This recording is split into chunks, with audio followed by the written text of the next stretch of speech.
And now I can answer some of the questions if you have any to me. Okay. では、question time. Who has a question? Raise your hand, please. Okay, Hillary. You said that in Easter, everyone goes to the church. Is most of the Ukrainian people Christian? That's a really good question, actually. So, well, to begin with, yes, a lot of people in Ukraine are Christian, Orthodox Christian. I think that's the majority of people. But not everyone is quite religious.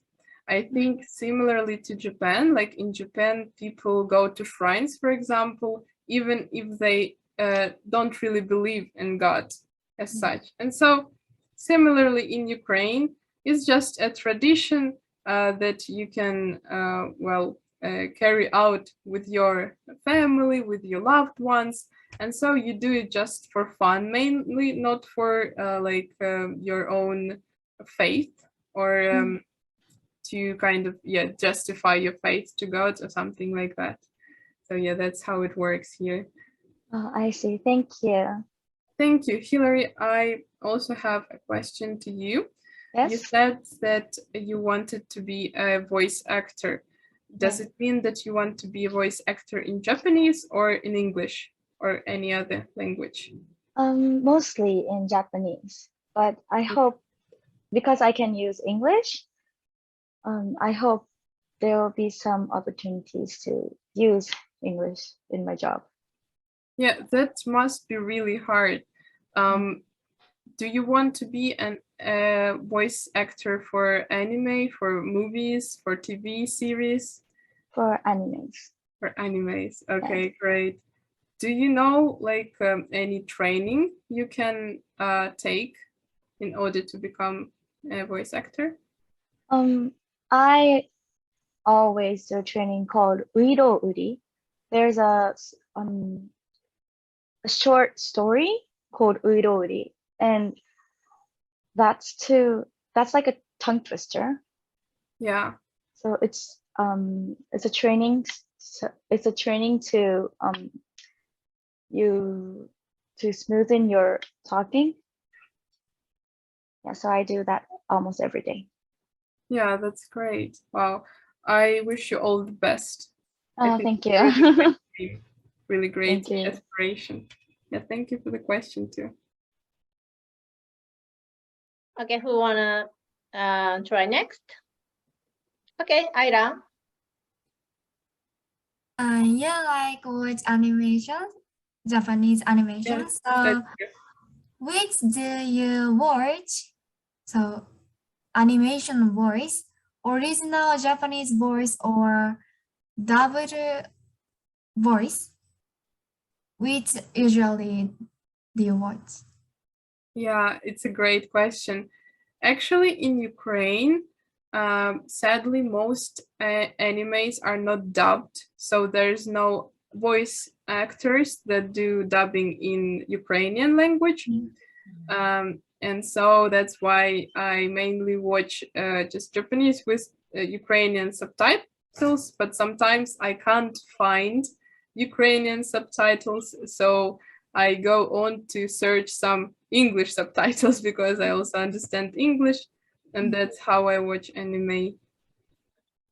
What about you? Have you ever watched anime with, for example, English dubbing or English subtitles? I don't haven't. Sorry? I haven't. You haven't? Yes. How about American movies, or for example, movies where actors speak English? Do you watch it in original with English-speaking actors, or do you watch it in Japanese? I watch only Harry Potter is original. Oh, okay. Okay, I see. you also mentioned that you like to take pictures. Yes, What kind of pictures do you take usually? I usually take with phone, iPhone. iPhone. Yes. I actually love taking pictures too, but my camera is not really good. It's a Chinese phone I've got, Xiaomi, and so the photos aren't that beautiful. So I am I'm planning to save up some money to buy an iPhone because I can't have my pictures taken beautifully. But like, what do you like to what is it called? To take pictures of? Is it people? Is it nature or pets or architecture, shrines? I usually take the food, beautiful Food. and cute food. Wow, yeah, I can understand that. When I came to Japan, I always took pictures of food because the food here looks beautiful. Yeah, Yeah, thank you so much for your question. thank you. Okay, who wants to do next? Okay, Rio. I went to the sea for school camp yesterday. In the Ukraine, there is a school camp. Sorry, is there a school for camping? Is that what you mean? Yeah, I think it is pretty popular in Ukraine, camping itself or hitchhiking, for example, going like climbing the mountains and so, because in Ukraine there are a lot of mountainous areas which you can climb. So I think it's pretty popular, but I myself haven't done it yet. My father is a great traveler, so he has traveled, I think, to every city in Ukraine, and he's climbed several mountains, I think. So yeah, I think that it's pretty popular in Ukraine, and people do like this kind of hobby. And I also Sorry, Katerina, I think her question is different. What you thought? Really? Yeah. Okay. Her question is the camping from school camping. Do you have school camping in your country? I see. Thank you so much. No, actually, I'm not sure. I have never heard about it before, so I think it's a Japanese phenomenon, really, not in Ukraine. I don't think it's that popular.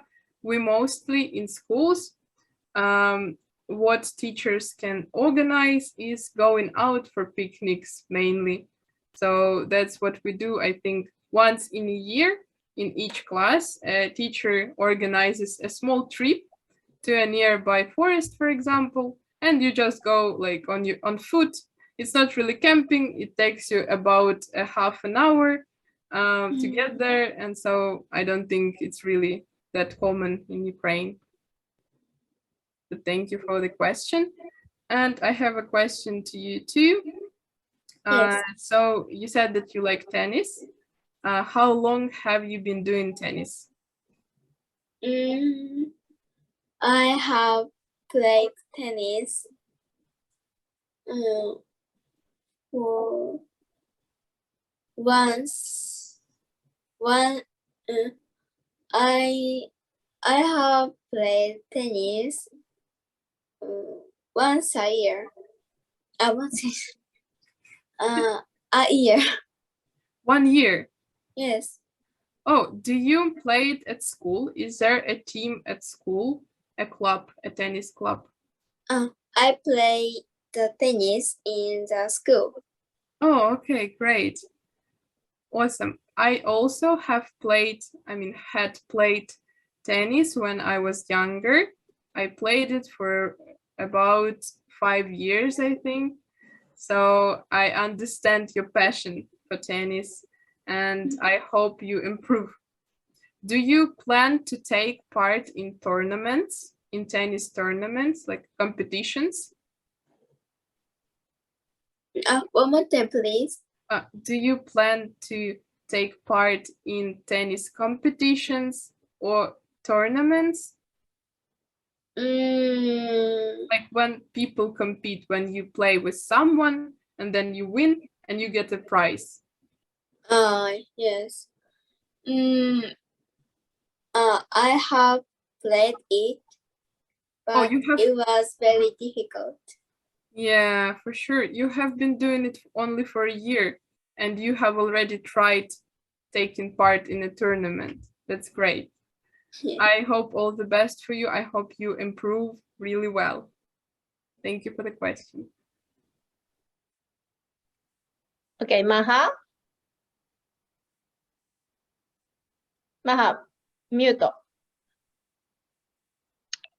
Can I ask you a question about Ukraine and Russian war? Yeah, sure. Go ahead. I think it is difficult for disabled persons to take shelter. What do they do? Sorry, I didn't hear the last word. To take Shelter. Shelter, right? Yes. Oh, yeah, that's true. I think it's a big problem nowadays, and the only solution I see now is that these disabled individuals are accompanied by their families. So it's a family member who kind of takes them to the shelter and helps them around and looks after them. So I think, yeah, for now, I'm not sure if there are shelters accommodated for disabled people, but maybe there are some. I haven't really researched this question, but it's a great question. Thank you for asking it. It's a good question.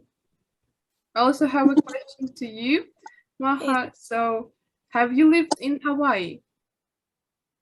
Live? You have lived in Hawaii? No, I haven't. Oh, okay. So your parents come from Hawaii, right? No, but my parents have been to Hawaii.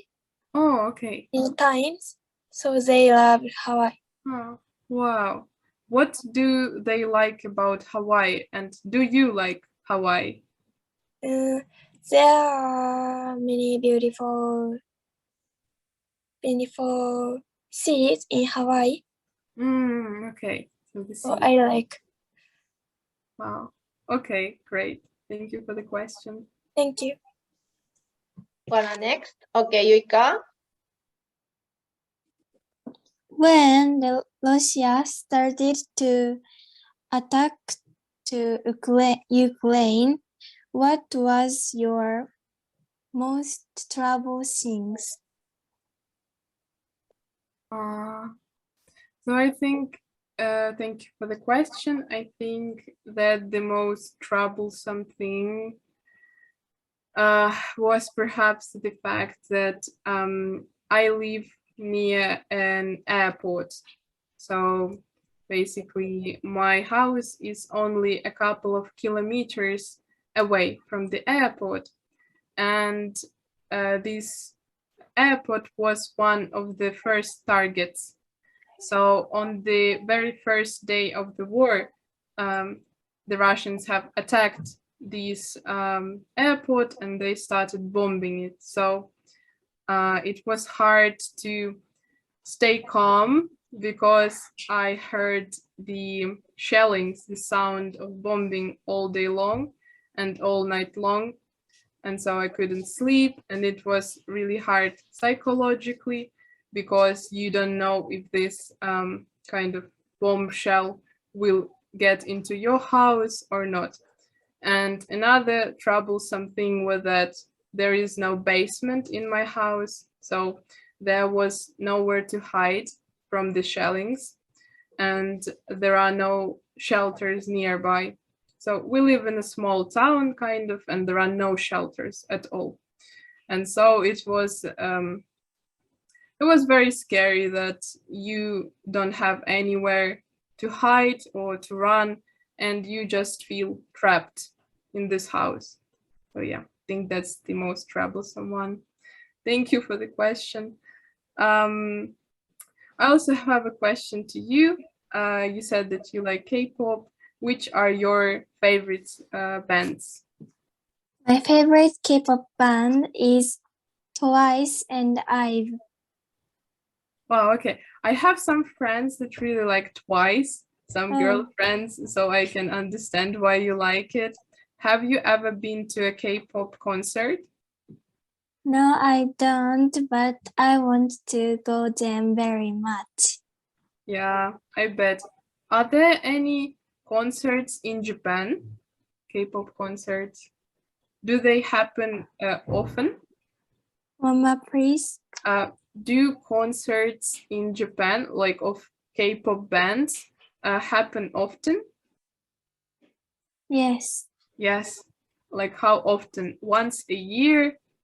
Or once half a year? Once a month? Oh.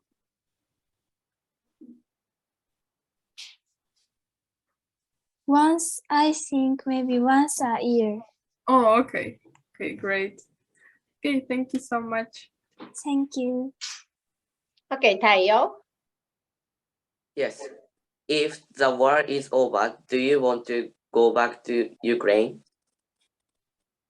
Thank you for the question. Yeah, I think I will go to Ukraine even if the war is not over.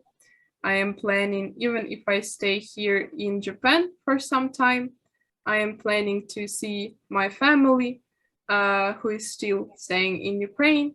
And so I think I will go there briefly, maybe even on the holidays. I'm not sure yet, but I'll see. And when the war is over, of course, I want to come back to Ukraine and well, live here. But I haven't made up my mind yet. So maybe if there are some opportunities here in Japan, I might stay, but I'm not sure yet. So thank you for the question. And I wanted to ask you, why do you like maths? Because when I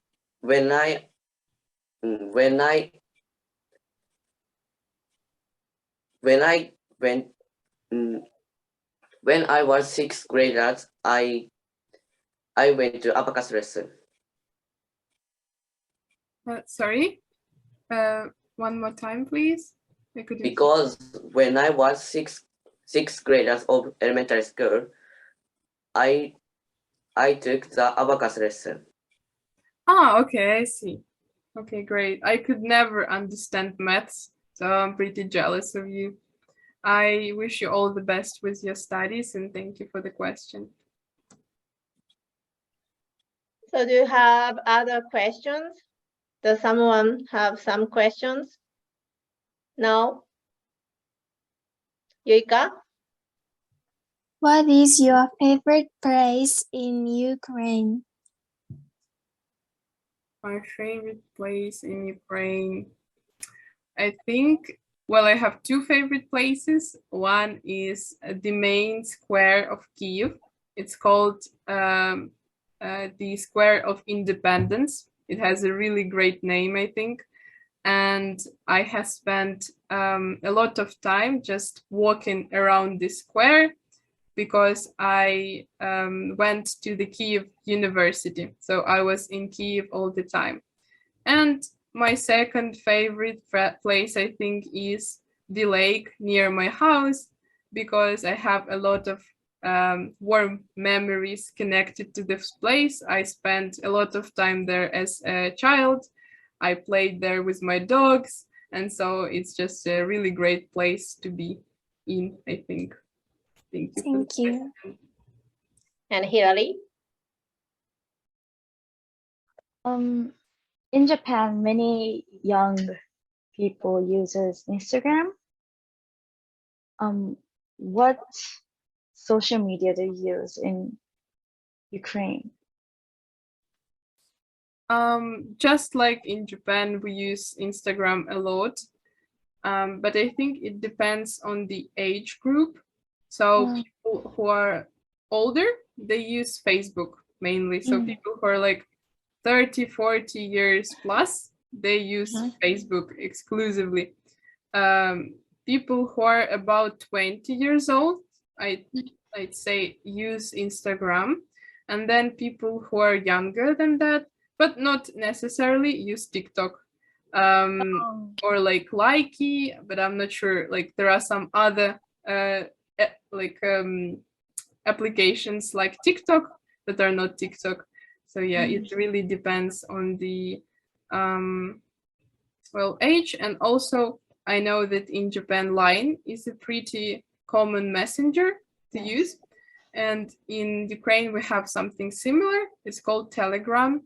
And all Ukrainians use it. So it's very similar to Line. And no one, like out of foreigners, I think no one really knows about it. So yeah, thank you for the question. Yeah. Okay, Ida. You live in Japan, so you share time with Japanese a lot. So what impression of Japanese? What impression do you have about Japanese? It really depends on the person, I think, because I have talked with a lot of Japanese people, and some of them are very outgoing, talkative, and like very active, like even more active than Ukrainian people generally. But and some of them are reserved, calm, quiet, and they don't really like to talk. But mostly talking about the experience I had with Japanese people, I have always been amazed at how friendly Japanese people are and willing to help. So even if they don't know you, they will still come up to you, say something, and even suggest that they help you somehow. And that is really what I'm grateful for Japanese people. Thank you for the question. Thank you. Okay, so everyone okay? No question? Okay, and thank you. And how do we say thank you in Ukrainian? Do you remember? Does someone remember? How do you say thank you? Nobody written down? Oh, Ida. Amja. Really? No. I don't know. I never heard of this word. Nobody knows? How do you say thank you? Okay, so we have to memorize that. Okay, how do you say thank you in Ukrainian, Katerina? Yeah, you actually say "дякую." It's similar to "дякую." Try, Ida. Дякую. So you have to say дякую to Katerina, and then also how do you say see you? So see you is "бувай." Buvai. Buvai. Okay. Thank you so much. Buvai. Buvai. Buvai. That's correct. Okay, so everyone say Jaku and then Buvai. Okay, to Katrina. All right? Okay. Okay. Okay, so 1, 2. Jaku and Buvai. Thank you so much. Thank you. Buvai.